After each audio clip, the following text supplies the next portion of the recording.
त्वां विघ्नशत्रुदलनेति च सुन्दरेति भक्तप्रियेति सुखदेति फलप्रदेति विद्याप्रदेत्यघहरेति च ये स्तुवन्ति तेभ्यो गणेशवरदो भव नित्यमेव।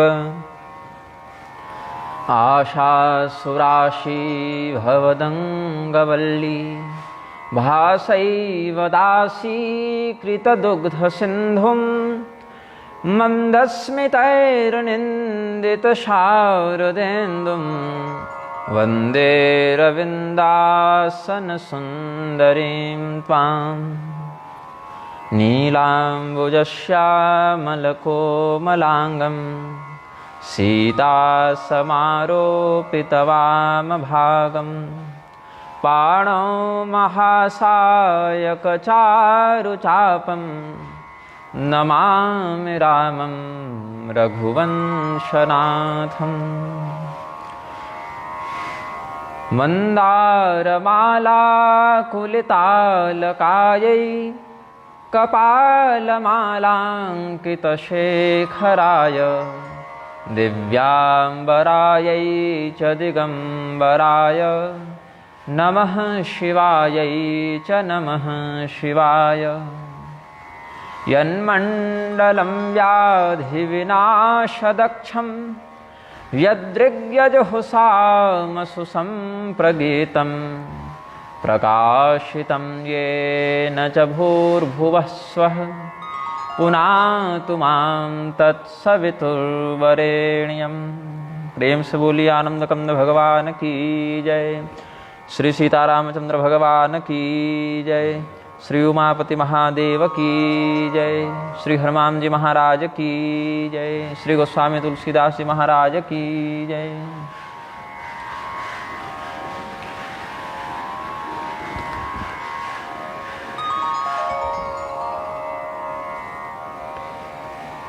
धर्मशास्त्रों का यह निर्देश है कि राजाओं को कोई भी बात प्रतिज्ञा पूर्वक नहीं कहनी चाहिए, और अगर एक बार प्रतिज्ञा पूर्वक कोई बात कह दी गई तो फिर उसका बिना किसी टाल मटोल के पालन भी करना चाहिए। सप्रतिज्ञं न वक्तव्यं राजभिः किंचिदेवहि वक्तव्यं चेत्तदा सम्यक् पालनीयामिति स्थितिः। तो राजा दशरथ कैकेयी के बहुत कठोर वचनों को सुनकर जिस प्रकार से कोई पर्वत वज्रपात के कारण फट गया हो, ऐसा प्रतीत हुआ राजा दशरथ के हृदय में, और वो भूमि पर गिर पड़े हैं। रामेत्युक्त्वा तु वचनं बाष्पपर्याकुले क्षणः शशाक निपतिर्देनो नेक्षितुं नाभिभाषितुं। कुछ बोल नहीं पा रहे हैं, देख नहीं पा रहे हैं, समझ नहीं पा रहे हैं। व्याकुल रावु शिथिल सब गाता कर निकलप तरु मन हुन पाता कंठ सुख मुख आवन बानी जिमि पाठ जनु पाठी नु दीन बिनु पानी। यहाँ जिमि है और यहाँ जनु है, एक ही अर्थ है। राजा दशरथ ऐसे व्याकुल हो गए, उनका शरीर इस प्रकार से सूख गया जैसे किसी हथनी ने कल्पवृक्ष को उखाड़ कर फेंक दिया हो। करे निकलप तरु मन हुन पाता, कंठ सूखा हुआ है, मुख से कोई बात नहीं आ रही है, जैसे पाठीन मछली को किसी ने जल से बाहर निकाल दिया हो, तड़प रही हो। पुण्य कह कठु कठोर कैकेयी मनहु घाव मह माहुर देई। जिस प्रकार से किसी व्यक्ति को चोट लग जाए और वहाँ पर औषधि लगाने के स्थान पर कोई जहर का लेप करने लगे तो वह कितना अप्रिय और कितना क्रूर कार्य होता है। ऐसे ही राजा दशरथ के इस दुख में अपने विवेक का प्रयोग करके क्षमा मांगकर अपने वचन को वापस लेने के स्थान पर कैकेयी क्या कहती है कि अगर मन में यही आपका दुर्भाव था, देने का भाव नहीं था, इच्छा नहीं थी, तो बार बार कहते क्यों थे कि मांग लो मांग लो। बताओ, कोई व्यक्ति अगर चाहे कि हम जोर जोर से प्रसन्नतापूर्वक हंसें और मुंह फुलाकर भी बैठे रहें तो कैसे संभव है। त्वं कथसे महाराज सत्यवादी दृढ़व्रतः मम चेदम्बरं कस्माद् विधारयितुमिच्छसि। जो अंतस हो अस कर तब करेवु, यहाँ रहेवु लिखा है, और मागु मागु तुम के ही बल कहेवु। दुई की हो एक समय भुवाला हंसब ठठाए फूलावु बगाला। अब या तो आप अपने प्रतिज्ञा को छोड़िए और या धैर्य धारण करके प्रतिज्ञा पूर्ण कीजिए। यही समझ लीजिए कि आपके जीवन में अपयश लिखा था, ऐसा सोचकर कह दीजिए कि नहीं देंगे, या यह सोचिए कि धैर्यवान पुरुष सत्य प्रतिज्ञ होते हैं, तो वचन को पूरा कीजिए। अब ये स्त्रियों के समान रोना धोना बंद कीजिए। जनी अबला इव करुणा करो, जो काम आप कर रहे हैं वो काम स्त्रियां करती हैं। तनुति यतन यधाम धन धरनी सत्य संध कहूँ तृण समबरनी। जो व्यक्ति सत्यनिष्ठ होता है, सत्यव्रती होता है, कैसा है? अपना शरीर छोड़ना पड़े, स्त्री छोड़ना पड़े, पुत्र छोड़ना पड़े, घर धाम आजीविका सब छोड़ना पड़े तो छोड़ देता है, लेकिन सत्य का परित्याग नहीं करता। त्वं राज राजो भव सत्य संगरः कुलं च शीलं च हि जन्म रक्ष च परत्र वासे हि वदन्त्यनुत्तमं तपोधनः सत्यवचो हितं नृणाम्। आप राजा नहीं, राजाओं के भी राजा हैं, राजाधिराज चक्रवर्ती हैं। इसलिए जो प्रतिज्ञा आपने हमें सुनाई वह प्रतिज्ञा पूर्ण कीजिए। अपने कुल, अपने शील, अपने जन्म के उद्देश्य की रक्षा कीजिए, क्योंकि यदि आप मर भी जाते हैं, परत्रवासे ही वदन्ति अनुत्तमम, यहाँ तो छोड़िए, इस लोक में छोड़िए, अन्य लोक में भी जब व्यक्ति चला जाता है तो उसके इसी सत्यनिष्ठा के कारण ऋषिगण उसकी तपस्या की, उसकी सत्यनिष्ठा की, तपोनिष्ठ ऋषिगण प्रशंसा करते हैं। मरम वचन सुनि राव कह कछुक दोष नहीं तोर लागे तो ही पिशाच जिमी काल कहावत मोर। एवं मुक्तस्तु कैकय्या राजा दशरथस्तदा प्रत्युवाच ततः क्रुद्धो मुहूर्तम विह्वलन्निव। एक मुहूर्त तक व्याकुल होकर फिर राजा दशरथ थोड़े क्रोध से और थोड़े शोक से एक बार कहे कि लगता है मेरी मृत्यु ही तुम्हारे अंदर पिशाच बनकर बैठ गई है और वही तुम्हारे मुख से सब कहला रही है। मैं तुम्हें भी दोष नहीं देता, और यह भी जान लो कि भरत को भी राज्य का कोई लोभ नहीं है। जो तुम भरत के लिए राज्य मांग रही हो ना, इससे भी भरत को कोई प्रसन्नता नहीं होने वाली। ये कुमति तो पता नहीं किस विधाता की अनुग्रह से, किस संयोग से तुम्हारे मन में आ गई है। लगता है मेरे ही किसी पाप का परिणाम होगा कि बिना किसी उचित कारण और उचित समय के ही हम मृत्यु को प्राप्त होने वाले हैं। न कथम चिद्रते रामाद भरतो राज्यमावसेत। तुमको क्या लगता है, अरे राम को पहचानने में भूल कर गई, कौशल्या को पहचानने में भूल कर गई, क्या तुम अपने पुत्र भरत को भी पहचानने में भूल कर गई? अगर राम जंगल चले जाएंगे तो क्या भरत उस राज्य को ग्रहण करेंगे? क्या हम मर जाएंगे तो क्या तुम प्रसन्न हो जाओगी? न कथम चिद्वृते रामाद भरतो राज्यमावसेत मृते मयि गते रामे वनम मनुज पुंगवे त्वमनार्ये ममा मित्रे सकामा सुखिने भव। हे दुष्ट बुद्धि वाली कैकयी, हे शत्रु रूपिणी कैकयी, जब हम मर जाएं और राम जंगल चले जाएं तब तुम सुखी हो जाना, अगर सुखी रह सकती हो तो। पर उराव कहि कोटि विधि काहे करसि निदान कपट सयानी न कहसि कछो जागति मन हो मसान। बहुत प्रकार से राजा दशरथ ने अनुनय करके, युक्तियों का प्रयोग करके, पूर्व काल के प्रेम और स्नेह का स्मरण कराते हुए समझा कर कहा कि तुम क्यों सब कुछ नष्ट करने के लिए तुल गई हो।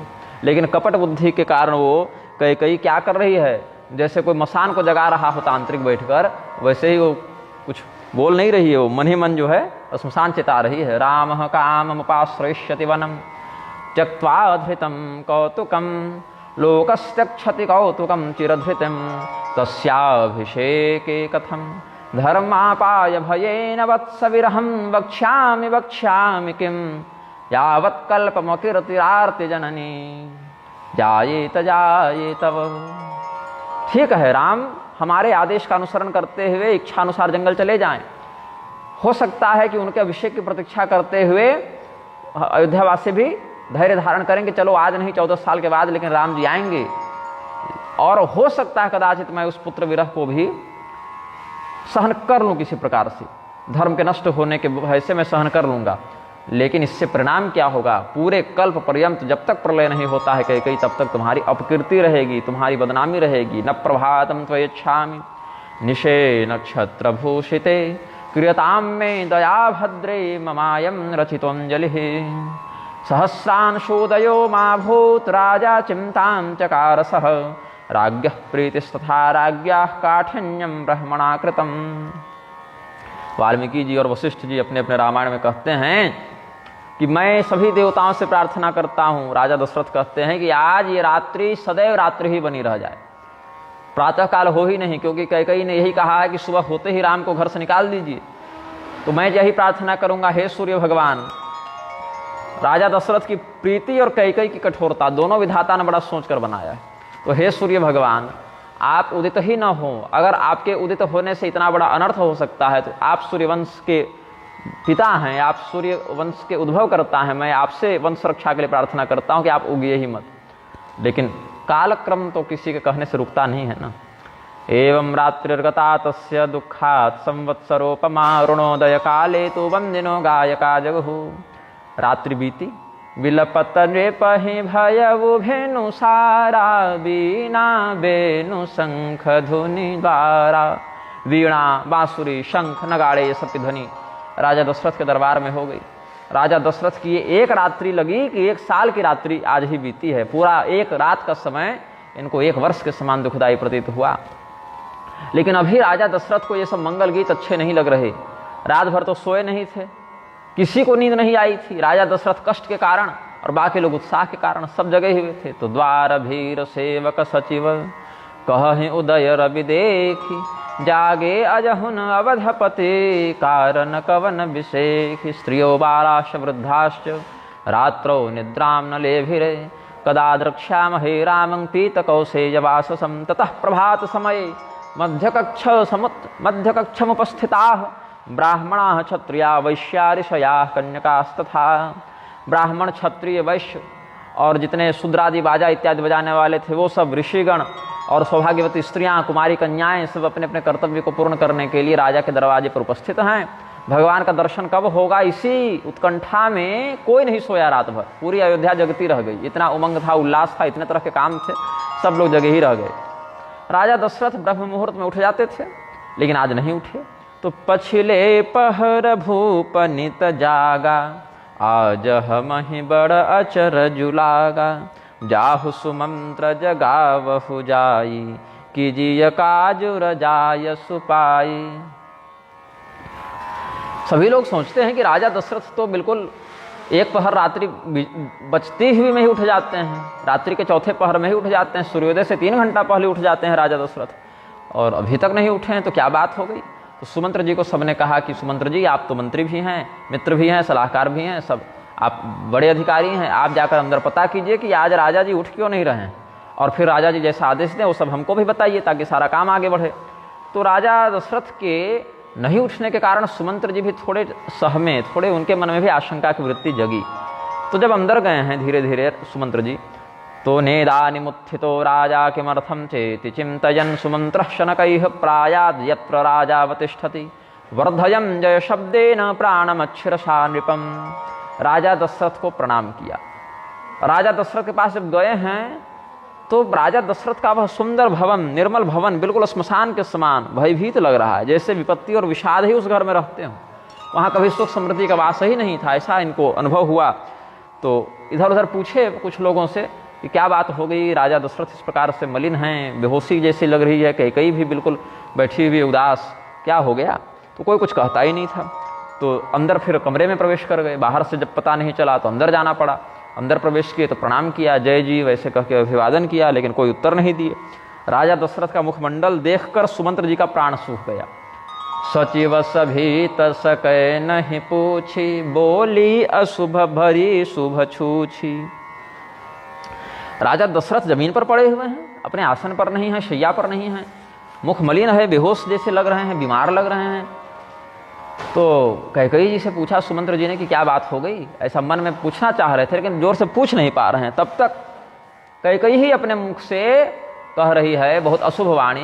क्या कहती है, परीन राजहिनी दनिशी, हे तु जान जगदीश, राम राम रटि भोर किया, कहि न मरम महीश। सुमंत्र, राजा दशरथ रात भर नहीं सोए। बोले क्यों, क्या हो गया। पता नहीं क्या हुआ है, परमात्मा ही जाने क्या हो गया इनको, केवल राम राम कह रहे हैं, और क्यों कह रहे हैं सो कुछ बताते भी नहीं। अति खिन्नम नृपम दृष्ट्वा कैकेयीं समपृच्छत। कैकेयी जी के प्रति प्रश्नवाचक दृष्टि से जब सुमंत्र ने देखा तो कैकेयी ने कह दिया, तमाह कैकेयी राजा रात्रौ निद्रां न लब्धवान्, राम रामेति रामेति राममेवानुचिन्तयन्, प्रजागरेण वै राजा स्वस्थ इव लक्ष्यते। लगता है राजा का स्वास्थ्य कुछ खराब है। दशरथ जी का स्वास्थ्य खराब है, रात भर सोए नहीं, ऊपर से राम राम कर रहे हैं। तो ऐसा करो सुमंत्र, राम को ही बुला कर ले आओ। लगता है कि राम को देखने की इच्छा है इनके मन में। राम मानय शीघ्रं त्वं राजा द्रष्टुमिच्छति, आनहु राम ही बेगी बुलाई, समाचार सब पूछहु आई। तो सुमंत्र जी सोचे कि राजा दशरथ कुछ बोल नहीं रहे हैं और केवल कैकई बोल रही है, तो जरूर कोई गड़बड़ है। तो बोले कि राजा हमको आदेश देंगे तब हम जाएंगे यहाँ से। समझ गए कोई अंदर में खटपट हुई है, मंत्री थे, विद्वान थे। तो सुमंत्र जी उत्तर देते हैं कि अश्रुत्वा राजवचनम कथम गच्छामि भामिनी। भाई अभी तक तो आप लोग दोनों अकेले थे, कोई दिक्कत नहीं, लेकिन अब हम आ गए हैं और माहौल ठीक लग नहीं रहा है, तो राजा की जब तक स्वयं इच्छा न हो तो मैं इनको छोड़कर अकेले कैसे चले जाएं, हम कैसे चले जाएं, मैं अकेला कैसे चला जाऊं। तो जब राजा दशरथ की ओर देखा तो राजा दशरथ ने भी अपने मुख मंडल की आकृति से, मुद्रा से ऐसा संकेत किया कि ठीक है, राम को लेकर आओ। तो चले वो सुमंत्र राय रुख जानी, लखी कुचाल किन्हीं कछुरानी। जरूर रानी ने कोई यहाँ गड़बड़ की है, षड्यंत्र किया है, ये सुमंत्र जी पकड़ लिए। लेकिन जब राजा दशरथ ने कहा उनको कि मैं राम को देखना चाहता हूँ, जल्दी लेकर आओ, तो राजा दशरथ के ऐसा आदेश सुनकर सुमंत्र जी दौड़ते हुए राम जी के महल की ओर गए। तत्सत्वा मंत्रणो वाक्यम राजा मंत्रणम अब्रवीत्, सुमंत्र रामम द्रक्ष्यामि शीघ्रमानय सुंदरम, इत्युक्तः स जजौ शीघ्रम सुमंत्रो राम मंदिरम। सोच विकल मग पर न पावु, राम ही बोली कहीं कारावु, उरधरि धीरज गयउ दुआरे, पूछहि सकल देखी मन मारे, समाधान करे सो सबही का, गयौ जहां दिन कर कुल टीका।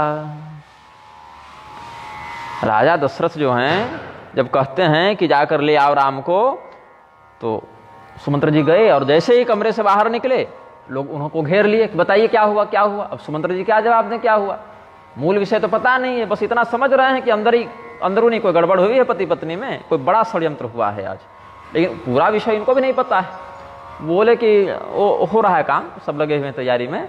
राजा दशरथ थोड़े रात्रि को जग गए हैं अधिक, तो थके हुए हैं, राम जी को बुलाने का आदेश हुआ है, तो हम थोड़ा बुला कर आते हैं। तो इधर उधर की कुछ बातें समझाकर, माहौल संभाल कर सुमंत्र जी गए राम जी के महल में। तो सुमंत्र जी जब राम जी के महल में जा रहे थे तो श्री रामचंद्र जी ने उनको आता हुआ देखा तो अपने पिता के ही समान सम्मान किया, क्योंकि सुमंत्र जी भी उम्र में बहुत अधिक थे और पिताजी के ही समकक्ष थे।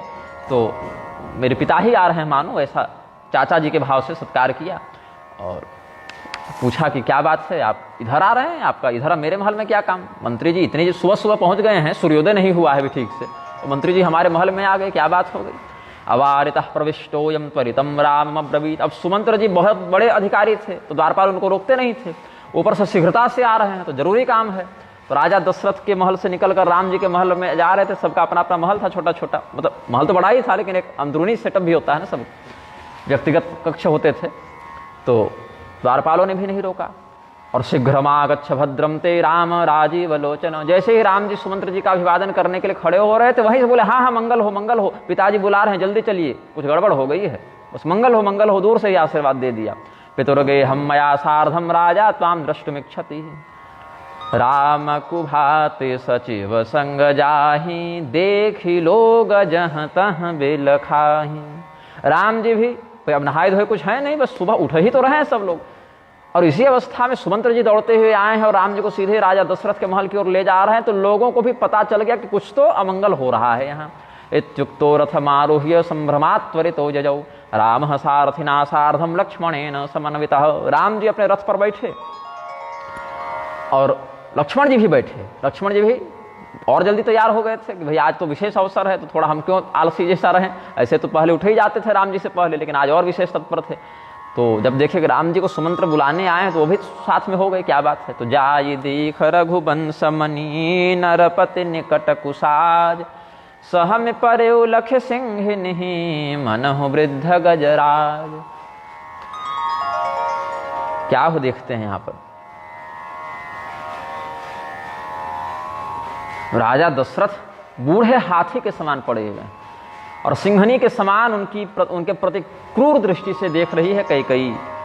तो सदर्शासने रामो विषण्णम पितरम शुभे, कैकेय्या सहितम दीनम मुखे न परिशुष्यता। पिताजी बैठे हुए हैं कैकेयी भी साथ में हैं।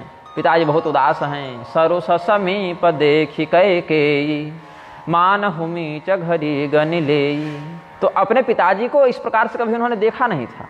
तो जैसे सर्प को छू देने से जब पैर में अचानक से सर्प लगता है तो बहुत डर लगता है। तुरंत कहीं जा रहे हैं, मस्तिष्क कहीं और लगा हुआ है और सर्प जो है अचानक पैर से सट जावे तो जैसे ही उसके स्पर्श का अनुभव होता है व्यक्ति डर जाता है।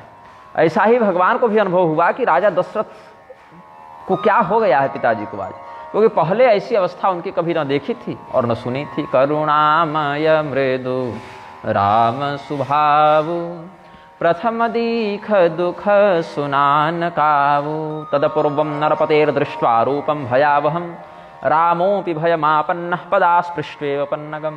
फिर भी धैर्य धारण करके पिताजी की ओर देखा, फिर माताजी की ओर देखा और कहते हैं रामः पपृच्छ किमदं राज्ञो दुःखस्य कारणम। पिताजी के दुख का कारण क्या है बताइए। तो माताजी कुछ कह ही नहीं रही तुरंत, मतलब कुछ विषय स्पष्ट करके नहीं कह रही हैं, बात टाल रही हैं। यतो मूलम नरः पश्येत् प्रादुर्भावमिहात्मनः कथम तस्मिन् वर्तेत प्रत्यक्षे सति देवते।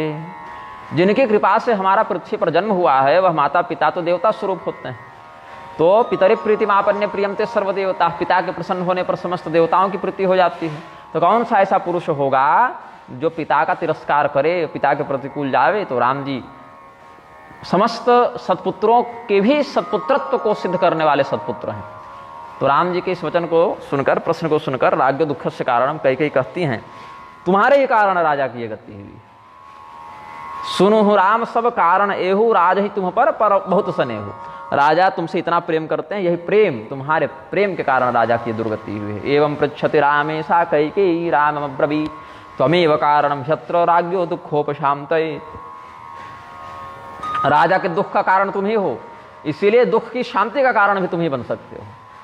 दुख का कारण क्यों हो तुम? क्योंकि राजा तुमसे बहुत प्रेम करते हैं। और दुख की शांति कैसे हो जाएगी? अगर तुम जो कही जा रही बात उसको मान लो। तो देन कहन ही मोहि दुई बरदाना मांगे जो कुछ मोहि सुहाना सो सुनि भय भूप उर सोचु छाड़ न सकहि तुम्हार संकोचु। पूर्व काल की बात है, शायद तुम जानते हो कि नहीं जानते हो।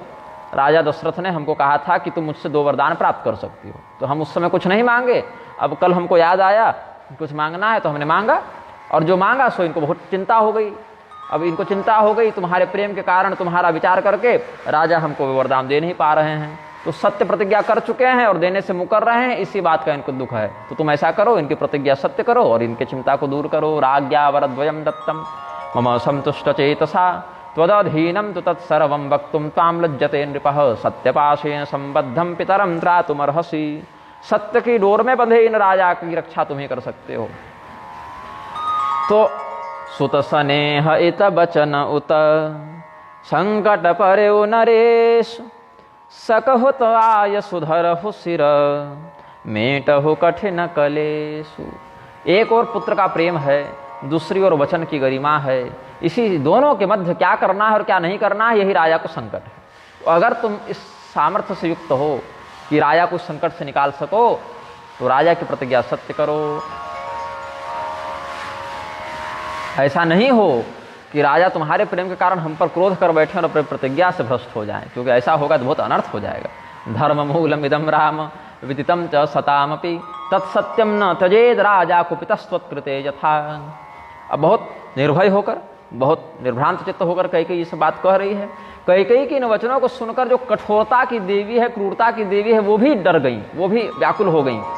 जीव रूपी धनुष से वचन रूपी तीरों को राजा दशरथ के प्रति लक्ष्य करके जब कैकेयी ऐसा कह रही हैं तो ऐसा लगा जैसे कठोरता का जो रस है, कठोर रस जो है, निर्दयता का जो रस है, वो साक्षात शरीर को धारण करके बैठा है और राजा दशरथ में ही आज धनुर्विद्या का अभ्यास कर रहा है, सीख रहा है। तो सब कुछ राम जी को बताया गया कि क्या क्या बात कैसे। इति वतस्याम परुषम वदन्त्याम न चैव रामः प्रविवेश शोकम प्रविव्यथे चापि महानुभावो राजा च पुत्र व्यसनाभितप्तः। राजा दशरथ ने जो वरदान दिए थे उनके विषय में जब कैकेयी जी ने स्पष्ट बताया कि बात ऐसी है तो राम जी को कोई चिंता, कोई शोक नहीं हुआ। हाँ, राजा दशरथ बहुत ज़्यादा व्यथित हुए कि कई कैसे कह ले रही है ये बात, लेकिन भगवान मुस्कुराए। भगवान के मन में चिंता नहीं, बोले बस इतना ही। सुन जननी सोई सुत बड़ भागी, जो पितु मातु बचन अनुरागी, तनय मातु पितु पोष निहारा। यहाँ तोष निहारा, यहाँ पोष निहारा लिखे। दुर्लभ जननी सकल संसारा, आयुर्यशोबलम वित्त माकांक्षद्भिः प्रियाणि च, पितैवाराधने योग्रे दैवतम हि पितामहत्। जो व्यक्ति दीर्घायु होना चाहता है, यशस्वी होना चाहता है, पराक्रमी और संपन्न होना चाहता है, कल्याण का पात्र बनना चाहता है, वह अपने पिता का सबसे पहले पूजन करे, क्योंकि पिता में ही समस्त देवताओं की प्रतिष्ठा होती है। तो हे माता, हे कैकेयी माता, वह पुत्र तो बहुत बड़ा सौभाग्य वाला है जो अपने माता पिता के वचनों का पालन करता है, माता पिता के आदेश पर अनुराग पूर्वक व्यवहार करता है। क्योंकि माता पिता जो हैं उनको संतुष्ट करने वाला पुत्र संसार में बड़ा दुर्लभ है।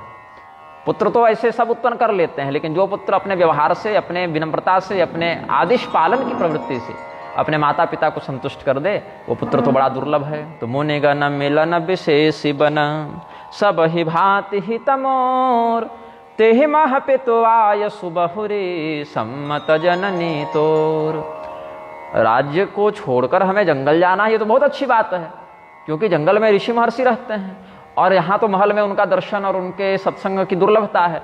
इसीलिए हे माता, हम तो जंगल जाएंगे, बड़ी प्रसन्नता से जाएंगे, ये तो हमारे बहुत कल्याण और हित की बात आपने कही, और पिता का आदेश मानने का सौभाग्य भी मिलेगा, आप भी ऐसा ही चाहती हैं। और उससे भी अधिक प्रसन्नता की बात यह है कि हमारे प्राणों से भी अधिक प्यारे भाई भरत को राजा बनाया जाएगा, उनको राज्य मिलेगा। तो हमको तो लगता है कि आज विधाता हर प्रकार से हमारे अनुकूल हो गए हैं। कितनी बड़ी बात राम जी कहते हैं। हमें लगता है कि भरत प्राण प्रिय पावहि राजू, विधि सब विधि मोहि सन्मुख आजू, जौन जाऊ बन ऐसे वो काजा, प्रथम गणेय मोहि मूढ़ समाजा। अगर आज मैं इस सौभाग्य से वंचित रह गया, आज मैं वन जाने का बात स्वीकार नहीं किया, तो मूर्खों की समाज में मेरी पहली गिनती हो जाएगी।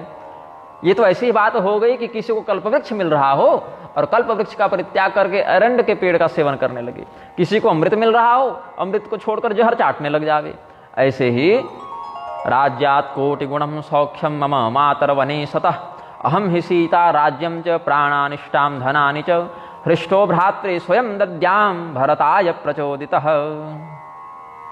बहुत बड़ी बात कह दी। किम पुनर्मनुजेन्द्रेण स्वयं पित्रा प्रचोदितः, तव च प्रिय कामार्थम प्रतिज्ञामनुपालयन। मैं तो भरत से इतना प्रेम करता हूं कि अपना सब कुछ भरत को दे सकता हूं, राज्य मांग लो, कुछ भी मांग लो, यहाँ तक कि सीता से हम इतना प्रेम करते हैं और भरत की प्रसन्नता के लिए हम सीता का भी समर्पण कर सकते हैं। एक अतिशयोक्ति की बात भगवान ने कह दी यहाँ पर, अपने वचन की तारतम्यता को दिखाने के लिए। प्राण तक हम दे सकते हैं भरत के लिए। ये कदे राज्य प्रिय है, प्राण प्रिय है, सीता जी प्रिय हैं, लेकिन भाई की प्रसन्नता के लिए हम सब कुछ त्याग सकते हैं, सब प्रदान कर देंगे। और पिताजी सत्यसंध राजा चक्रवर्ती दशरथ जी महाराज, जो मनुष्यों के इंद्र हैं, वो तो देवताओं के इंद्र हैं स्वर्ग में, लेकिन मनुष्यों के इंद्र तो हमारे पिताजी हैं। उनकी प्रतिज्ञा सफल करने के लिए, उनका हित करने के लिए अगर हमको जंगल जाना पड़े, तब तो इसमें कोई किंतु परंतु का विषय ही नहीं है। लेकिन एक हमको इसमें कष्ट ये हुआ माता, अम्ब एक दुख मोहि विशेखी, निपट बिकल नर नायक देखी, थोरहि बात पितः दुख भारी, होते प्रतेति न मोहि महतारी। एक हमको विश्वास नहीं हो रहा इस बात पर कि आखिर इतनी छोटी सी बात पर मेरे पिताजी मरणासन्न कैसे हो सकते हैं, इतने व्याकुल कैसे हो सकते हैं। आखिर इतनी छोटी सी बात को लेकर पिताजी इतना शोकाकुल कैसे हो सकते हैं, हुआ क्या है। तो जो सत्य है मुझे बताइए, मेरी कसम है आपको। मेरे पिता तो बड़े धैर्यवान हैं, धैर्य के समुद्र हैं। अवश्य ही मुझसे कोई बड़ा अपराध हो गया है जिसको पिताजी हृदय में लगा बैठे हैं। तो मेरा कोई अपराध है क्या? मतलब इतनी छोटी सी बात को लेकर इतना अधिक कष्ट तो नहीं होना चाहिए पिताजी को। क्या किसी बात को लेकर मुझ पर क्रोधित हैं? आप सत्य सत्य बताइए। मेरी कसम है, बताइए। तद्ब्रूहि वचनम देवी राज्ञो यदभिकांक्षितम, करिष्ये प्रतिजाने च रामो दीर्णाभिभाषते। राम जी कहते हैं, राम दो बार नहीं बोलते कोई बात, एक बार बोल दिया पर्याप्त है, वही बोल दिया सो किया। ये नहीं कि अभी कुछ बोल दिया फिर कुछ पलट गए फिर कुछ बोल दिया, ऐसा नहीं। रामो दीर्णाभिभाषते, राम जी दो बार नहीं बोलते। वाल्मीकि जी कहते हैं, राम जी जो प्रतिज्ञा कर दिए सो कर दिए। राम 2 बार किसी बात को नहीं कहते या 2 प्रकार की बात नहीं कहते। कश्चिन्मया नापराधमज्ञानाद् येन मे पिता कुपितस्तन्ममा चक्षुः तमेवैनं प्रसादय। हमारे माध्यम से अगर कोई बड़ा अपराध हो गया हो, भा मोहिते कछु बड़ा अपराध हो, तो आप कृपा करके मेरी ओर से पिताजी को मनाइए, इनको स्वस्थ कीजिए। तो सहज सरल रघुबर बचन कुमति कुटिल करि जान, चले जो कजल वक्र गति यद्यपि सलिल समान। जल तो टेढ़ा मेढ़ा नहीं होता ना। मेरे पिताजी बचपन में हमको पढ़ाए थे, नदी चेद वक्राशात् जलमपि च वक्रम नहीं भवेत्, गजस्थूलः लोके वजस्थूलो लोके भवति नहीं आत्मा अपि तथा। अष्टावक्र जी का अभिनय करना था हमको नाटक में अपने विद्यालय में। तो वही राजा जनक की सभा में जब अष्टावक्र जी का उपहास हुआ है तो मेरे पिताजी ने श्लोक, वही नाटक लिखा था उन्होंने संस्कृत में, कुछ हमने भी लिखा, कुछ उन्होंने भी लिखा, कुछ शिक्षकों ने लिखा था। तो कहते थे कि नदी यदि टेढ़ी मेढ़ी हो तो क्या पानी भी टेढ़ा मेढ़ा हो जाता है? हाथी अगर बहुत बड़ा हो तो क्या उसकी आत्मा भी उतनी बड़ी हो जाती है? ये तो जैनियों का नास्तिक मत है ना ऐसा, लेकिन आस्तिक मत में तो ऐसा नहीं मानते। वैसे ही अष्टावक्र जी का शरीर टेढ़ा मेढ़ा हो गया तो क्या उनकी आत्म तत्व में भी ऐसी विकृति आ गई? तो यही कहते हैं यहाँ पर कि भगवान श्री रामचंद्र जी का वचन तो जल के समान शीतल है, सरल है, सहज है, लेकिन जल में भी जब जोंक तैरे तो टेढ़ा मेढ़ा होकर तैरे। उसी प्रकार से कैकेयी यहाँ पर जोंक के समान है और दुर्बुद्धि वाली कैकेयी का टेढ़ापन भगवान के सरल जल में भी विहार कर रहा है। रहसी रानी राम रुख पाई, बोली कपट सने हुजनाई, सपथ तुम्हार भरत के आना, हेतु न दूसर मैं कछु जाना, तुम अपराध जोग नहीं ताता, जननी जनक बंधु सुख दाता। मैं तुम्हारी कसम खाकर कहती हूँ राम। एक तो कैकेयी ने राम जी का वचन सुना तो बड़ी प्रसन्न हो गई कि चलो इधर से कोई विरोध नहीं है, ये तो स्वयं हमारे ही पक्ष के अनुकूल बात कर रहे हैं राम। लेकिन कपट पूर्ण प्रेम को प्रदर्शित करते हुए हृदय में कुछ और भाव है और मुख पर कुछ और बात है कि मैं तुम्हारी सौगंध खाकर, तुम्हारी शपथ, भरत की शपथ खाकर कहती हूँ कि इसके अलावा राजा के मन में कोई कष्ट है तो मुझे इसका बोध नहीं। और रही बात अपराध की, तो तुम तो अपराध कर ही नहीं सकते। तुम्हारे माध्यम से माता पिता के प्रति कोई अपराध हो जाए ये तो संभव ही नहीं है। तुम तो सदैव अपने माता पिता को, भाइयों को सुख देने वाले हो राम। तुमने जो कुछ कहा सब सत्य कहा, माता पिता के वचनों को सदैव तुमने माना है, कोई प्रमाद नहीं किया है हमारे आदेश के पालन में। तो अब कुछ ऐसा करो कि बुढ़ापे में पिताजी को अधिक कष्ट न हो, अपयश न हो। तुमने जो जो बातें यहाँ कही उस वचन का पालन करो। न राजा कुपितो राम व्यसनम नास्य किंचन, किंचिन मनोगतम तस्य तद्भयात् नानुभासते, प्रियं ताम प्रियं वक्तुं वाणी नास्य प्रवर्तते, तदवश्यं त्वया कार्यं यदनेन श्रुतं मम, एष मह्यं वरं दत्त्वा पुरा मामभिपूज्य च, सपश्चात् तप्यते राजा यथान्यः प्राकृतस्तथा। जिस प्रकार कोई सामान्य व्यक्ति कोई वचन देकर पीछे हट जावे, उसी प्रकार से राजा दशरथ भी ऐसा करेंगे तो राजा दशरथ और सामान्य व्यक्ति में क्या अंतर रहेगा? इसीलिए अपने पिता के वचनों को सार्थक करना तो तुम्हारे ही हाथ में है राम, इसीलिए विलंब मत करो। तो कैकेयी अपने सुंदर मुखमंडल से जो बात कह रही है, कैसा लग रहा है जैसे मगध क्षेत्र में गया तीर्थ हो। मगध को निंदित क्षेत्रों में कहा गया है शास्त्र में, अंग बंग कलिंग मगध इत्यादि को उत्तम नहीं माना गया है, लेकिन तीर्थाटन करने के लिए, गया इत्यादि करने के लिए, जगन्नाथ क्षेत्र आदि जाने के लिए इन सब क्षेत्रों में जाते हैं लोग। तो वैसे ही जैसे मगध में गया जी हैं, उदेशे मगधाख्ये तु गया तीर्थम जगच्छ्रुतम शुभावाणी तथा भाति कैकेय्याः कुत्सिते मुखे। कैकेयी के कुत्सित मुख में, मुख तो ऐसे सुंदर है लेकिन अभी क्रूरता है तो मुख कुत्सित हो गया। चमड़े की दृष्टि से, शरीर की दृष्टि से तो सुंदर ही है कैकेयी, बहुत सुंदर हैं, लेकिन आंतरिक दृष्टि से तो बहुत कुटिल हो गई हैं। लेकिन जैसे अशुद्ध क्षेत्र में तीर्थ का वास हो जाए, मगधादि में गया का वास हो जाए, वैसे ही कैकेयी के कुत्सित मुख में शुभ वाणी ये सब हैं।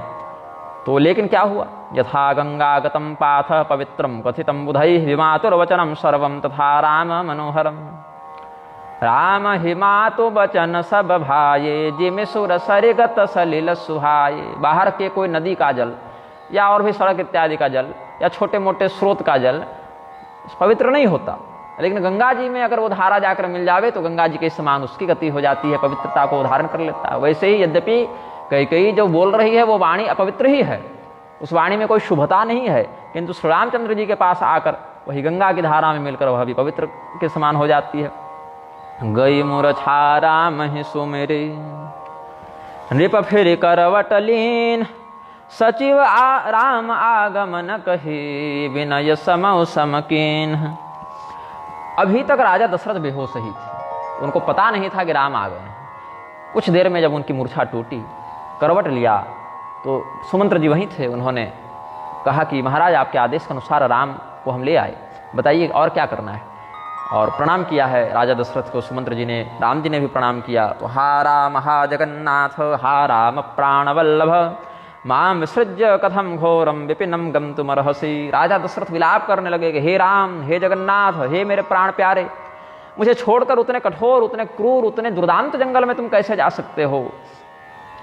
राजा दशरथ को आंख खोलता हुआ देखकर राम जी भी प्रणाम किए हैं।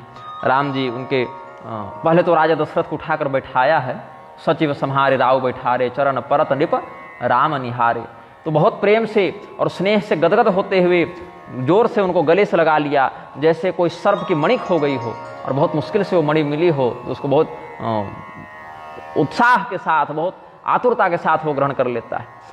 और बस देखकर रोने लगे, कुछ बोल नहीं पा रहे हैं, बस देखा, गले से लगाया और देख रहे हैं और रो रहे हैं। और इतना हृदय में शोक है, इतना कष्ट है कि कुछ बोल नहीं पा रहे हैं, बारंबार हृदय से लगा रहे हैं। और कहते हैं विधहि मनाव राव मन माही, जेहि रघुनाथ न कानन जाहि।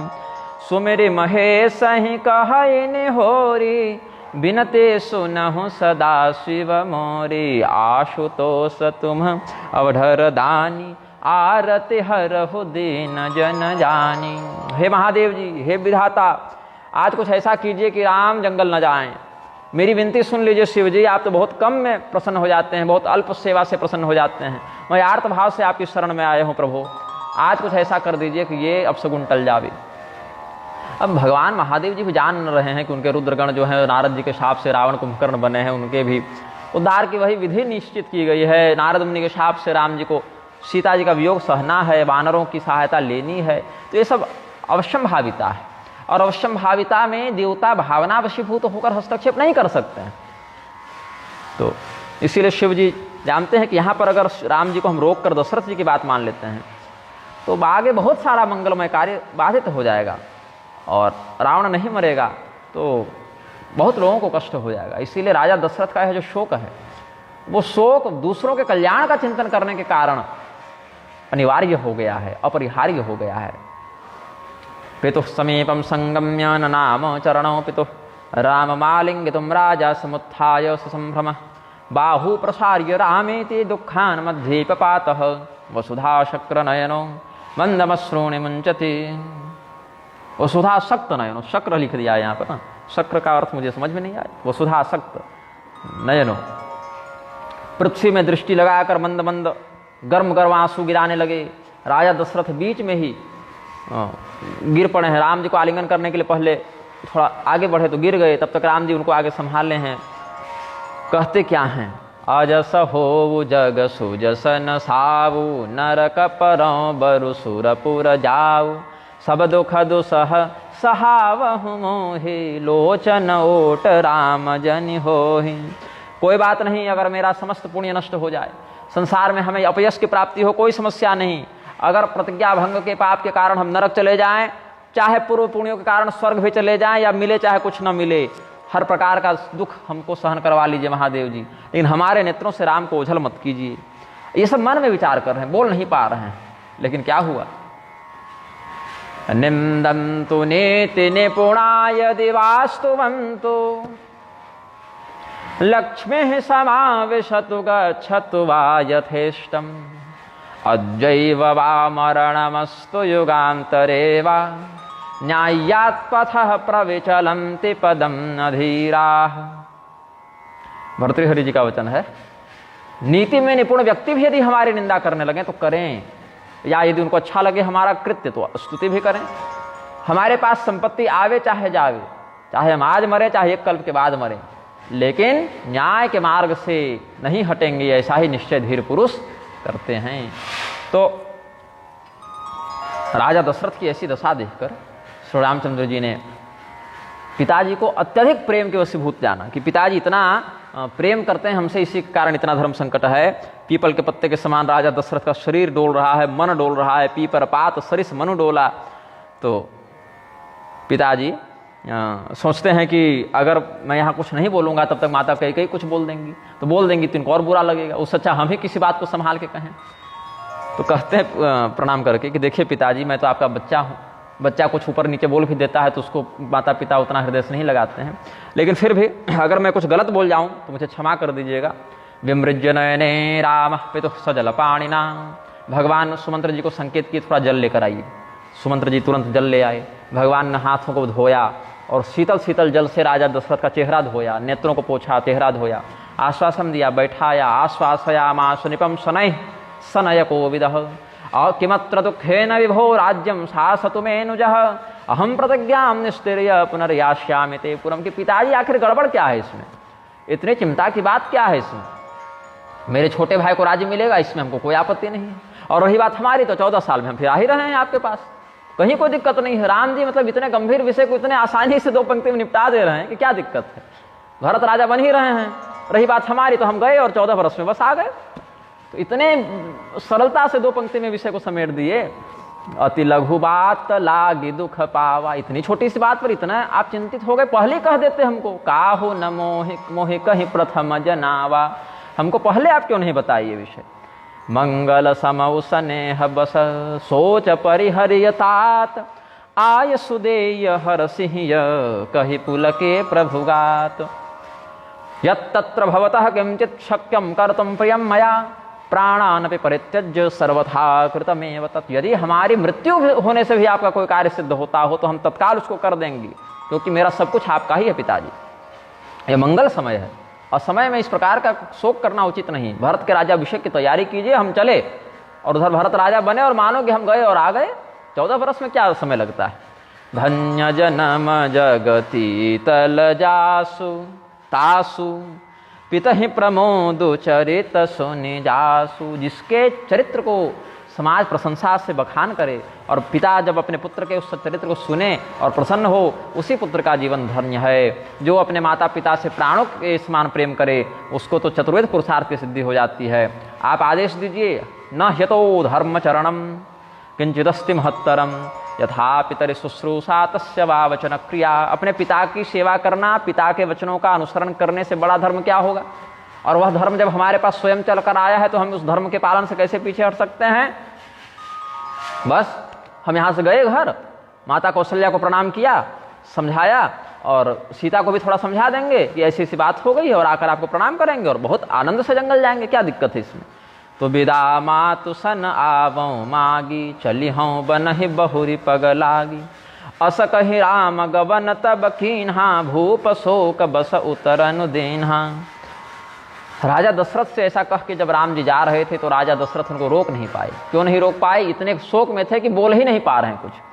इत्युक्त्वा तु परिक्रम्य मातरम दृष्टुमाजौ, रामस्य तु वचः श्रुत्वा भृशं दुःखगतः पिता, शोकाद शक्नुवन् वक्तुं प्ररुरोध महास्वनम। बस जोर जोर से राजा दशरथ रोने लगे। जोर जोर से जब रोने लगे तो बाहर वाले लोगों ने भी सुन लिया कि आखिर ऐसा क्या हो गया कि राजा दशरथ जो हैं वो अभी तक उठे नहीं। और राजा दशरथ अचानक से सुमंत्र जी को कहे कि जाकर राम को बुला लाओ, और राम को बुलाए सुमंत्र जी। राम जी आए और राम जी पता नहीं क्या क्या बात किए तो चले गए। राम जी अंदर से फिर बाहर निकले, अपने महल में चले गए, और अंदर से केवल रोने की आवाज़ आ रही है। तो बाहर में जब ये सब समाचार लोग जाने, इधर उधर के नौकर चाकर भी सब समझे कि क्या चल रहा है अंदर में, तुरंत बाहर समाचार फैल गया। इतनी जल्दी ये समाचार फैला कि मानो कि पूरे के पूरे शरीर में बिच्छू का जहर चढ़ गया, पूरा शरीर लहरने लगा। लाल बाबा बताते हैं कि बिच्छू काटने पर व्यक्ति 3 भाषा का विशेषज्ञ हो जाता है जब तक जहर रहता है। तो ये सब भी विविध भाषाओं में अपने अपने शोक को व्यक्त करने लगे। जो जहाँ सुनाई धुनाई सिरु सोई, बड़ बिसादु नहीं धीरज होई। आज अयोध्या में कोई व्यक्ति धैर्यवान नहीं रहा, सबका धीरज टूट गया। जो जहाँ सुन रहा है माथा पीट रहा है, माथा धुन रहा है। तो मुख सुखाहि लोचन स्रवहि, शोक न हृदय समाई, मनहु करुण रस कटकई, उतरी अवध बजाई। ऐसा लगा जैसे पूरी अयोध्या में आज करुण रस ने, कारुण्यता ने अपना आक्रमण कर दिया हो। तस्मिस्तु पुरुष व्याघ्रे निष्क्रामति कृतांजलौ, आर्त शब्दो महान यज्ञ स्त्रीणाम अंतःपुरे तदा। भगवान श्री रामचंद्र जी हाथ जोड़कर विदा लेने के लिए चले हैं अब सबसे। ऐसा देखकर सभी स्त्रियां रोने लगी। सब लोग कहते हैं धिक्के कई मित्य परो जगाद। कुछ लोग कहते हैं कई को धिक्कार है, क्या दुर्बुद्धि हो गई भाई, आज तक कभी उसने ऐसा गलत काम नहीं किया, आज उसके मन में क्या हो गई। बताओ, अपने से कोई पेड़ बीज लगावे, पेड़ को सींचे, पौधा को खाद दे, बड़ा करे, और जब फल आने का समय आए तो काट डाले। ये कौन सी बुद्धिमानी है भाई, ये कौन सी खेती है भाई। कुछ लोग कहते हैं कैकेयी को क्या दोष देते हो, कैकेयी चलो ठीक है अपने मन से मांग लिया, राजा दशरथ को होश था कि नहीं था। स्वयं राजा दशरथ ने ये दुख निमंत्रित किया है। राजा दशरथ को अपना धैर्य दिखाना था, अपनी कठोरता दिखानी थी। कुछ लोग कहते हैं कि देखो राजा दशरथ क्या करते बताओ, प्रतिज्ञा तो ले चुके हैं, और इसमें अगर पीछे हटते हैं तो शिवी, दधीची, हरिश्चंद्र, ये सब की कथा भी तो याद रखो, क्या उनके जीवन में कष्ट नहीं आया था। तो हमारे मति में तो राजा दशरथ का कोई दोष नहीं है भाई, उनको कुछ मत कहो। जो दोष है कैकेयी का दोष है। कैकेयी ने उनको ऐसे फंसाया और राम जी की शपथ दिलाकर वरदान मांगा, वो कुछ करने के लायक बचे नहीं। तो जो लोग धर्म की मर्यादा को जानते हैं वो राजा दशरथ को दोष नहीं देते, वो कैकेयी जी को बुरा कहते हैं। जो लोग कुछ विशेष धर्म मर्यादा जानते हैं वो इन दोनों को दोष नहीं देते, वो विधाता को दोष देते हैं कि पता नहीं कैकेयी की बुद्धि ऐसे भ्रष्ट कैसे हो गई। तो अग्राह्यम हृदयम तथैव वदनम यद्दर्पणांतर्गतम भावः पर्वत सूक्ष्म मार्ग विषमः स्त्रीणां न विज्ञायते अंतः क्रूरा सौम्य मुखा अगाध हृदया स्त्रियः अंतर विषावहे सौम्या भक्ष्या विषकृता इव यदम तन्न जिह्वायां यज्जिह्वायां न तद्बहिः यद बहिस्तन्न कुर्वन्ति विचित्र चरिता स्त्रियः। लोग क्या कह रहे हैं, स्त्रियों के विचार समझे नहीं जा सकते। जैसे आपका मुख दिख तो रहा है दर्पण में, लेकिन आप पकड़ नहीं सकते कि दर्पण का जो प्रतिबिंब है आप पकड़ेंगे कैसे, छुएंगे कैसे। तो होता क्या है, कदाचित कोई व्यक्ति पर्वत पर पगडंडी में मार्ग भटक जावे और फिर विवेक लगाकर याद करे तो मार्ग को याद करके निकल भी जावे, लेकिन स्त्रियों के मार्ग में भटका हुआ व्यक्ति फिर कभी रास्ता को नहीं प्राप्त कर सकता है, क्योंकि कपट को जहर में सान कर भोजन करना स्त्रियों का प्रिय पकवान है, ऐसा इन्होंने कहा। जानी न जाई नारी गति भाई, ऐसा इन्होंने कहा, क्योंकि स्त्रियों के हृदय में कुछ और बात रहती है और जीभ में कुछ और बात रहती है। हृदय में जो है उसको जीभ पर नहीं बोलती, और समस्या क्या है कि जो जीभ पर है उसको करती नहीं। तो मन में कुछ और सोचेंगी, बोलने के समय कुछ और बोलेंगे, और जब करने की बात आएगी तो कुछ और ही कर देंगे। तो काहन पावक जारी सक कान समुद्र समाई कान करई अबला प्रबल के ही जग काल न खाई। आग से ऐसा कौन सा तत्व है जो जल नहीं सकता। जल अगर नहीं जले लेकिन भाप बनकर अग्नि तो उसको एक विशेष ताप से उड़ा सकती है ना। जल तभी अग्नि को शांत कर सकता है जब जल का सामर्थ्य अग्नि से ऊपर हो जाए, लेकिन जल का मोहर अग्नि अधिक होता भाप बन के आग उड़ा देगी उसको। तो अग्नि क्या नहीं जला सकती और समुद्र में क्या नहीं समा सकता, लेकिन संसार जिसको अबला कहता है वो स्त्री अगर प्रबल होकर आ जावे तो ब्रह्मांड का तबला हो जा देवे ये अबला। तो वही हो गया यहाँ पर। काल सबको खा सकता है, अबला किसी को भी दुर्बल बना सकती है, समुद्र किसी को भी समाहित कर सकता है, और अग्नि सर्वम दहेयम यदम पृथिव्यामिति कहा ना अग्निदेव ने केनोपनिषद में। नूनम हिते कविवरा विपरीत बोधा। भर्तृहरि कहते हैं कि हमको तो सारे कवि मूर्ख लगते हैं जो स्त्री को अबला कहते हैं। अबला कहाँ से दिख रही हो भाई तुमको। कवि लोगों को भर्तृहरि डांटते हैं कि नूनम हिते कविवरा विपरीत बोधा ये नित्यमाहुरबला इति कामिनी नाम याभिर्विलोलतरतारक दृष्टिपातैः शक्रादयोऽपि विजितास्तबलाः कथं ताः।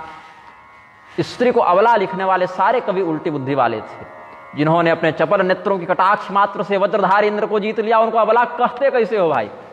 ये भर्तृहरि पूछते हैं, इसीलिए कहते हैं कि का सुनाई विधि काह सुनावा का दिखाई चह काह दिखावा। विधाता क्या खबर दिलाए थे और फिर क्या सुना रहे हैं, क्या दिखाना चाहते थे राम राज्याभिषेक और क्या दिखा रहे हैं वनगमन। यच्चिंतितं तदिह दूरतरं प्रयाति यच्चेतसापि न कृतं तदिहाभ्युपैति प्रातर्भवामि वसुधाधिप चक्रवर्ती सोहम व्रजामि विपिने जटिलस्तपस्वी। राम जी कहते हैं, क्या कहते हैं राम जी, हमने जो स्मरण किया था वो तो बहुत दूर हो जा रहा है और मन से जो कभी नहीं सोचा वो होने जा रहा है। कहाँ बताया गया था कि प्रातःकाल हम चक्रवर्ती राजा बनेंगे, और कहाँ तपस्या करने के लिए जटाधारी ऋषियों के समान जंगल जा रहे हैं। यच्चिंतितं तदिह दूरतरं प्रयाति, यच्चेतसापि न कृतं तदिहाभ्युपैति। प्रातर्भवामि वसुधाधिप चक्रवर्ती, सोहम व्रजामि विपिने जटिलस्तपस्वी। तो सब लोग अपने अपने भाव को व्यक्त करते हैं। केचिन निन्दुर नृपम प्रशांतम, केचिन निन्दुर नृपम प्रशांतम धी कैकेयी मित्य परो जगाद। कुछ लोग कहते हैं कि राजा का ही दोष है, कुछ कहते हैं कैकेयी का दोष है, कुछ कहते हैं वो वाल्मीकि जी के कथनों में अबुद्धिर बतनो राजा जीवलोकम चरत्ययम, कि राजा जो हैं उनकी बुद्धि समाप्त हो गई है। फिर कुछ कहते हैं कि नहीं, राजा का कोई दोष नहीं है, राजा क्या करते हैं यहाँ पर। केचित वदन्ति धर्मज्ञा राजा नैवापराध भाग, हरिश्चंद्रादिका नाम च सत्यम ध्यायम तु पंडिता। सब बताए, हरिश्चंद्र का, शिवी का, ये सब का ध्यान करो, राजा का कोई दोष नहीं है। कुछ लोग कहते हैं कि हमको तो लगता है सब गड़बड़ भरत की है। कुछ एक ये भी लोग कुछ कह रहे हैं, अलग अलग विचार है। तो कुछ लोग चुप हैं कि जब तक पूरी बात पता न चले किसको दोष दे। भाई राजा के परिवार की बात है, कुछ गड़बड़ किसी के बारे में कह देंगे, फिर वो निर्दोष निकल गया तो हमको ही बुरा लगेगा कि फालतू कलंक लगा दिए। तो कुछ लोग चुप हैं। कुछ लोग जब सुने कि भरत जी को कलंक लगाया जा रहा है तो कान बंद कर लिए। अरे चुप रहो, नहीं जानते हो तो बोलते क्यों हो। फिर भरत को दोष देने चले, जानते हैं भरत कैसे हैं, सो बोल रहे हो भरत जी राम जी को वनवास भेज रहे हैं। सुकृत जाहि अस कहत तुम्हारे, राम भरत कह प्राण पियारे। अभी तक जितना व्रत दान तपस्या किए होगे ना, सब एक समय तुरंत भस्म हो जाएगा, एक क्षण में भस्म हो जाएगा अगर किसी ने भरत जी को कुछ गलत कहा तो। राम और भरत में तो प्राण के समान संबंध है, एक के बिना दूसरा नहीं रह सकता। शरीर अगर राम जी है तो उनके प्राण भरत जी हैं, और अगर भरत ही शरीर है तो उनके प्राण राम जी हैं, नहीं रह सकते। तो भरत जी को कोई कुछ मत कहो। चंद चुबई बरु अनलकन, चंद चुबई बरु अनलकन, सुधा हो ही बिसतूल, सपने हो कब हो न कर किछु, भरत राम प्रतिकूल। आज हो सकता है कि चंद्रमा उगे तो आग बरसाने लगे अपने किरणों से, हो सकता है कि अमृत पीने के बाद व्यक्ति मरने लग जाए, अमृत जहर का काम करने लगे, लेकिन भरत सपने में भी राम जी के प्रतिकूल जाकर कुछ कर सकते हैं, यह संभव नहीं है। उदयति यदि भानु पश्चिमे दिग्विभागे, प्रचलत यदि मेरु शीततां याति वह्निः, विकसति यदि पद्मं पर्वताग्रे शिलायां, न भवति पुनरुक्तं भाषितं सज्जनानां। सूर्य का पश्चिम दिशा में उदित होना संभव हो सकता है। एक हमको याद आया, हमारे ही परंपरा में एक बहुत पहले हुए थे निग्रहाचार्य, उनका नाम था श्री शंखानंद देव। तो शंखानंद देव जी जो हैं पंचास्त्र साधन विद्या में निपुण थे। तो एक बार ऐसा उन्होंने चमत्कार किया था कि सूर्यास्त होते हुए सूर्य को अपने शंख की ध्वनि से उन्होंने पश्चिम से पूर्व में कर दिया था, इसीलिए उनका नाम शंखानंद देव पड़ गया था। ऐसे उनके पास सिद्धि थी, शंखानंद देव। तो हो सकता है कदाचित कोई मंत्र बल से या किसी विशेष उद्देश्य से सूर्योदय इसी प्रकार से पश्चिम में हो जाए, जैसे सूर्यास्त पूर्व में हो गया वैसे ही पश्चिम में सूर्योदय हो जाए। ऐसे ही एक और इनकी बात आती है, शायद अप्पय दीक्षित जी के ससुर थे या कौन थे, वो अप्पय दीक्षित जी से शास्त्रार्थ करना चाहते थे। तो भगवती ने सपना देकर कहा कि वो शास्त्रार्थ के योग्य नहीं है, मतलब शास्त्रार्थ करना उचित नहीं है क्योंकि वो सदाशिव के स्वरूप हैं। तो तुम ऐसा करो, उनको दामाद बना लो, शास्त्रार्थ मत करो उनसे। तो फिर दामाद बना लिया था। तो वही शायद श्रीनिवास पंडित नाम थे या क्या था उनका, ससुर साहब का। तो कुछ ऐसी घटना उनके जीवन में हुई थी कि उन्होंने कह दिया था कि आकाश में चंद्रमा ऐसा दिख रहा है, और उसने शायद अमावस्या थी या कुछ थी। तो सब लोगों को लगा कि ये तो झूठ बोल रहा है, मजाक उड़ाने लगे। अब वो भी देखे कि भाई बात तो सही है, अमावस्या को चंद्रमा कहाँ से दिखे। शायद कह दिया था द्वितीया है या ऐसा कुछ कहे थे। और यही कथा एक मिथिला के पंडित जी भी थे, जिन्होंने शायद कुछ मांस पीयूष लता या ऐसा कुछ ग्रंथ लिखा था, क्योंकि मिथिला में लोकाचार में ऐसा व्यवहार करते थे। तो उन्होंने कुछ लिखा था, तो वैष्णवों ने उनका बड़ा निरादर किया था। तो उन्होंने अपनी कुछ शक्ति से उनका जो शिष्य या कुछ मित्र थे उनको एक पंख दिया था या कुछ दिया था, फूल दिया था शायद भगवती का। और वो जब पंगत में बैठे तो जितना भी शाकाहारी भोजन ब्राह्मणों को परोसा गया सब विपरीत हो गया था। तब लोग समझे कि नहीं, ये भी एक लोकाचार है इनके कुल में, ये भी एक प्रोक्षित विधि है। तो इनके जीवन में भी ऐसी घटना कहते हैं कि भगवती ने जब देखा कि हमारे भक्त का तिरस्कार हो रहा है, तो त्रिपुर सुंदरी के उपासक थे, तो उन्होंने, अब इसमें कान की बाली है कि नाक की नथिया है कि हाथ का कंगन है, ये मुझे याद नहीं आ रहा है, लेकिन ऐसा ही कोई गोल छल्ले वाला आभूषण भगवती ने उछाला ऊपर में, और वो आकाश में चंद्रमा के समान स्पष्ट सबको दिखा, और जब सबने देखा फिर वो नीचे आके भगवती की मूर्ति के पास गिर गए। तो अपने भक्त की बात को सही सिद्ध करने के लिए भगवती ने ऐसा किया था। तो यही कहते हैं, उदयति यदि भानु पश्चिमे दिग्विभागे प्रचलति यदि मेरुः शीततां याति वह्निः विकसति यदि पद्मं पर्वताग्रे शिलायां न भवति पुनरुक्तं भाषितं सज्जनानां। यदि कदाचित सूर्योदय पश्चिम में हो जाए, यदि कदाचित सुमेरु पर्वत भी हिलने डुलने लगे, यदि कदाचित अग्नि भी शीतलता का प्रसारण करने लगे, हो सकता है कि पहाड़ के ऊपर चट्टान में कमल खिल जावें, लेकिन सज्जन एक बार कहते हैं, दोबारा उस बात से पलटते नहीं हैं, उस बात को विपरीत नहीं करते हैं। भरत जी सज्जन हैं, राम जी सज्जन हैं, इनके चरित्र में ऐसा दोष नहीं देखा जा सकता। एक विधात ही दूषण देहि सुधा दिखाई दीन विसजे। अब कहीं किसी को दोष लगाते न बने तो सबसे आसान है विधाता को दोष देना, हे विधाता, हे भगवान काहे ऐसा किए। तो यहां भी कहते हैं ना, अहो, भागवत महापुराण में प्रिय वियोग के कारण भक्तों की उक्ति है, अहो विधातस्तव न क्वचित दया संयुज्य मैत्र्या प्रणयेन देहिनः तांश्चाकृतार्थान वियुनं क्षपार्थकं विक्रीडितं तेर्भकचेष्टितं यथा। तुम विधाता हो कि लड़का हो जी? जिस प्रकार से लड़का खिलौना खेलते खेलते कभी दो गुड्डा गुड़िया को एक कर देता है, फिर अलग कर देता है, और उससे कोई उसको प्रभाव नहीं पड़ता, वैसे ही देहधारियों को कभी प्रेम से जोड़ देते हो और कभी तोड़ देते हो, तो क्या तुम हमको खिलौना समझे हो विधाता? ऐसा कहते हैं।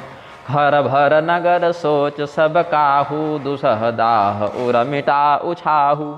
जो भी उत्साह था सबके मन में वो समाप्त हो गया और सबका हृदय जलने लगा, सब विधाता को दोष देने लगे। नगरे च महाशोकः सर्वस्य हृदये भवत्। सभी लोगों के हृदय में बहुत शोक हो गया। कुछ लोग ये कहते हैं, जो बड़ी बड़ी बूढ़ी महिलाएं थीं, ब्राह्मणों की पत्नियां थीं, जो कैकेयी जी को बड़ा मानती थीं, वो सब कैकेयी जी को समझाने लगी कि तुम कितनी अच्छी रानी हो, राजा भी तुमसे कितना प्रेम करते हैं, कौशल्या जी भी कभी पीठ पीछे भी तुम्हारी निंदा नहीं करती, राम तुमसे कितना प्रेम करते हैं, आखिर ऐसा क्या अपराध कर दिया राम ने कि जंगल भेज रही हो, बताओ। भरतादधिको रामः प्रियकृन् मे प्रियं वद इत्थं प्रवेश जानाति सर्वदा सकलं जगत् करोषि रामे सुप्रेम वनं कस्मात् ददासि च। हे कैकेयी, तुम तो राम पर बहुत प्रेम करती हो, यहाँ तक तुम स्वयं कहती हो, हम लोग कहें तो कहोगे झूठ है, लेकिन तुम स्वयं कई बार कहती हो कि राम के समान तो भरत भी मुझे प्रिय नहीं है। ये तो तुम स्वयं कई बार कही हो, फिर आज क्या ऐसा हो गया कि तुम राम जी को जंगल भेज रही हो? अच्छा बताओ, राम जी जंगल चले जाएंगे तो क्या राजा दशरथ अपने पुत्र के बिना जीवित रह पाएंगे? ये सब जो समझा रही हैं स्त्रियां, उसको कई सुन तो रही है, लेकिन क्या लगता है कि ये सब हमको तीर से बेध रही हैं। लगी दे न शिष सिख शील सराही बचन बान सम लागहि ताहि भरत न मोहि प्रिय राम समाना सदा कहु यहु सब जगु जाना करहु राम पर सहज सनेहु केहे अपराध आज बन देहु कथम पुत्रम महात्मानं ज्येष्ठं रामम पश्यतः शरीरं धारयिष्यन्ति प्राणाराज्ञो महात्मनः कौशल्या तो अतिरिक्तम च मम शुश्रूषते बहु। ये तुम्ही न कही हो कि कौशल्या से राम उतना प्रेम नहीं करते जितना हमसे करते हैं, कौशल्या से भी बढ़कर हमारी सेवा करते हैं। ये सब पूरा देश जानता है ये प्रेम। फिर आज कौशल्या जी ने तुम्हारा क्या बिगाड़ दिया कि तुमने पूरे के पूरे नगर पर ही वज्रपात कर दिया मानो। कौशल्या अब काह बिगारा तुम जे ही लागे वज्रपुर पारा सीता त्यक्षते किं रामं लक्ष्मणो रघुनंदनम अयोध्या नगरी राज्यम भरतः किं करिष्यति। अच्छा बताओ, क्या सीता जी राम जी को छोड़कर रह पाएंगी? राम जी जब जंगल जाएंगे तो क्या सीता जी यहाँ रह लेंगे उनके बिना? क्या लक्ष्मण जी राम जी के बिना रह पाएंगे? और जब ये सब चले जाएंगे तो क्या भरत जी इस राज्य को कभी कर पाएंगे? तो कुछ ने कहा कि हो सकता है कर लें, हो सकता है कर लें।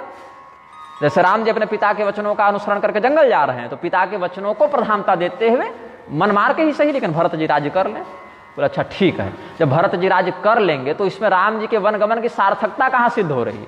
भरत के राज्य की सार्थकता सिद्ध हो भी जाती है तो ये कहाँ से सही सिद्ध हो रहा है कि राम जी जंगल चले जाएं? भरतश्च महाबाहुर अयोध्याम पालयिष्यति रामस्य विपिने कार्यम किम चिन्नैव विद्यते। कि जंगल में तो राम जी का कोई काम नहीं है ना। सिय की पिय सीय की पिय संग परिहरहि, लखनु की रही हहि धाम। राज की भूज जब भरतपुर, नृप को जियहि बिनु राम। क्या राजा दशरथ जीवित रहेंगे? भरत को राजाभिषेक करो, पूरे प्रजा में एक व्यक्ति ऐसा नहीं मिलेगा जो भरत जी का विरोध करे, कोई नहीं करेगा। तुम दो राजाभिषेक भरत को करो, तिलक कर दो, लेकिन राम जी को जंगल भेजने वाली बात कहां से घुस गई भाई इसमें? राम जी राज्य के भूखे नहीं हैं, राम जी धर्म धुरंधर हैं, भोग विषय वासना के प्रति उनका मन कभी नहीं जाता। कोई बात नहीं, वशिष्ठ जी के आश्रम में चले जाए राम जी, जंगल ही क्यों जाना है? महल में अगर नहीं रहने देना है तो गुरु वशिष्ठ के आश्रम में जाकर रहें।